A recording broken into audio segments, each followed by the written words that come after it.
Duke বল নিয়ে বিতর্ক থামছেই না। এজবাস্টনের পর লর্ডস টেস্টেও ভারতীয় দল প্রতিবাদ জানালো। বল পাল্টানোর জন্য ম্যাচ বেশ কিছুক্ষণ বন্ধ থাকলো। বাংলাদেশের আম্পায়ার শরফুদ্দুল্লাহর সঙ্গে আঙ্গুল তুলে কথা বললেন শুভমন গিল। তবে এবার মনে হচ্ছে শাস্তি পাবেন। বেশ কিছুক্ষণ তর্ক করার পর বল তুলে দেন সতীর্থের হাতে। প্রতিবাদ করেন মোহাম্মদ সিরাজও। এজবাস্টনে সতর্ক করা হয়েছিল ঋষভ পন্তকে। তাহলে এখন কি শুভমন গিল শাস্তি পাবেন? 91তম ওভারে ঘটনাটি ঘটে। চতুর্থ বলের পরে শুভমন গিল বল নিয়ে আম্পায়ারের কাছে গিয়ে প্রতিবাদ জানান। আম্পায়ারেও দেখেন বল আকারে বড় হয়ে গিয়েছে। বল পরীক্ষা করা রিংয়ের মধ্যে বল ঢুকছে না। বল পরিবর্তন করার জন্য চতুর্থ আম্পায়ারকে ডাকা হয়।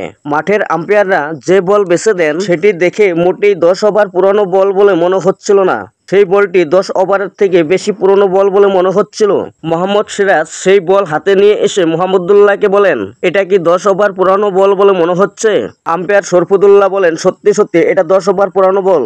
তবে আম্পায়ার শরফুদ্দুল্লাহ অনুরোধ করে বলেন তাড়াতাড়ি বল করার জন্য।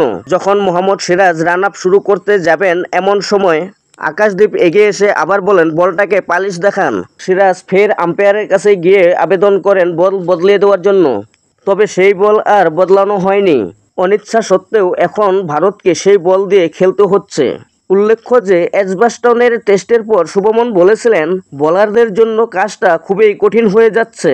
পিচের থেকেও দ্রুত বল ক্ষয় হয়ে যাচ্ছে, নরম হয়ে যাচ্ছে। জানি না কি কারণে এরকম হয়ে যাচ্ছে, তবে এই বল দিয়ে উইকেট পাওয়া খুবই কঠিন হয়ে যাচ্ছে।